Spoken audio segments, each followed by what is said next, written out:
I've been the mayor for about a year and 8 days to be exact, but who's counting? But I do want to mention just a few of the big successes of this past year. NGA, we're going to keep talking about that. I want to give a thank you to Otis Williams, who I believe is also here today, because we are about to deliver this 99-acre site to the government, cleared, cleaned, and remediated. This is $2 million in construction, 3,100 jobs that average almost $100,000 each, and 1,300 construction jobs. And you may have heard recently we announced the Geospatial Resource Center at T-Rex, and so that will be a major plus.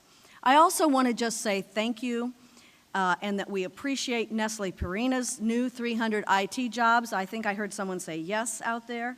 And that is extremely important to us. And also, of course, U.S. Bank's 200 new jobs. I want to mention that Rankin has a new manufacturing incubator under construction that will train and provide opportunities for new startups and new jobs.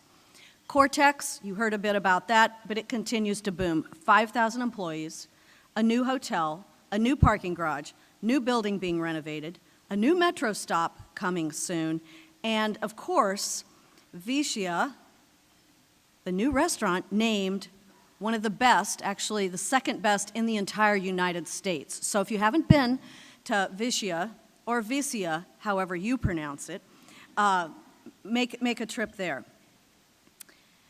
You know, we cannot talk about economic development today without talking for a second about Amazon. It was a whirlwind 5 or 6 weeks, and I am very proud of the proposal that we submitted. But I also just want to say that it was SLEDP, the St. Louis Economic Development Partnership, that led the way on this proposal, along with Bob Clark, all of the county executives. Now that's important, all of the county executives. Everyone pulled together. We proved to each other that together we are more than the sum of our parts. And we will continue to use that proposal and use what we learned to pitch new projects. In St. Louis, we're in the midst of a building boom. So far this fiscal year, we have issued 50% more in building permits than we did at the same period last year. That's 50% more in dollars than we did last year. That's Ballpark Village, 100 Kings Highway, 300 South Broadway, Jefferson Arms, Dogtown Apartments, Delmar Divine, Choice Neighborhoods, and there are many more projects in the pipeline. I will have to say, I do love the sight of a construction dumpster. Thank you.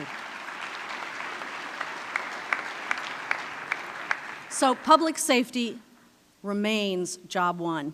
I'm proud to have Judge Jimmy Edwards and Chief John Hayden leading this challenge, and I'm proud that voters passed Prop P in the city, thank you voters, to give police and firefighters a raise they deserve and to provide more funding for more summer jobs and more recreation programs. The next topic I want to touch on is vacant buildings. If you've been following the media, you've seen some of this work, but vacant buildings are a top priority. Nothing good happens in a vacant building. We have many new partners working with us on this, including SLU and Legal Services of Eastern Missouri. There are 8,000 vacant buildings, give or take, in the city, and 17,000 vacant lots. About half of these are publicly owned and about half are privately owned. And we won't solve this issue overnight, but we cannot be deterred by the size of the problem that we inherited. These buildings and these lots have accumulated over many decades, and we must and we are tackling this with new energy, with new partners, new marketing, new funding for demolition. Next, we are also cleaning up St. Louis. The city's going to do the big stuff. We'll have the big orange trucks out there. But we ask each of you to help with the small stuff, too. You know, take a walk, maybe in a place that you don't normally take a walk. You know, bring a little trash bag with you and give us a lift on that. We're also going to be engaging the business community, and I'm not going to leave that here today, but you're going to hear more about that next week. next up, I'm so proud of our renewed and expanded workforce development efforts. We all know how important that is. A few months ago, I challenged SLATE, St. Louis Agency on Training and Employment, and Dr. Alice Prince to skill up St. Louis. I challenged her to train and certify 500 people in 100 days, certify them in technology, in healthcare, in construction. SLATE responded, but they didn't skill up 500 people. They skilled up 943 people, and these folks are now employable. So thank you to SLATE. We know that workforce development is a big deal, and we know it is a challenge, and so it takes all of us working together, and if it's 500 in this quarter and 943 in the next, each of you can help with that. So a safe city, a clean city, a busy downtown, and a skilled workforce are all so important to the success of our economic development activities. Now, after 1 year and 8 days, I'm looking forward to next year. This summer, the new Gateway Arch Park is going to be opening on July the 3rd. I got a sneak peek of it this week. Let me tell you, it's fabulous. You won't be disappointed. All of St. Louis is going to be so proud to visit this project. And what a tremendous public-private partnership this was. So when you walk through the new entrance to the Gateway Arch Park, you will feel very close to downtown. When you're walking from the old courthouse, it's a block. It's almost nothing. And that connection from the arch to downtown is very important to the success of this. So after the arch opens on July the 3rd, in August, our region is going to host the 100th PGA Championship. And in November, we're going to reopen the $30 million Soldiers Memorial renovation. These are all fabulous opportunities to see our city in a national light and for the enjoyment of our residents, businesses, and visitors. We're also on the cusp of choosing the design for Chodos Greenway.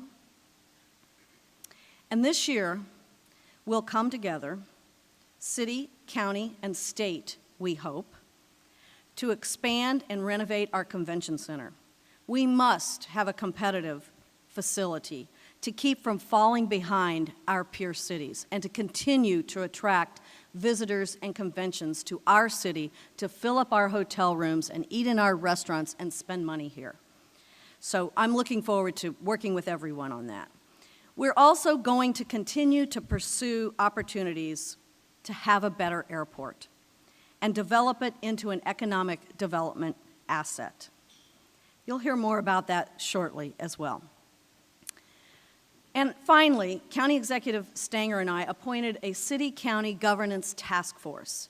Suzanne Sitherwood of Spire, Will Ross of Wash U, Arendam Carr, Brian Cave, and Kira Van Neal of Boeing, a stellar group, by the way, I hope you agree, will deliver their report this fall. And it will provide a roadmap, we hope, for how the city and the county can move forward together. Thank you.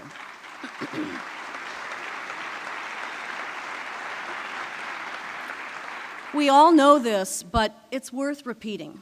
The competition should not be between Clayton and downtown, or between Wildwood and Hazelwood. The competition is between our region and Louisville and Nashville and Kansas City and Indianapolis and the East Coast and the West Coast. We need to make our big decisions regionally.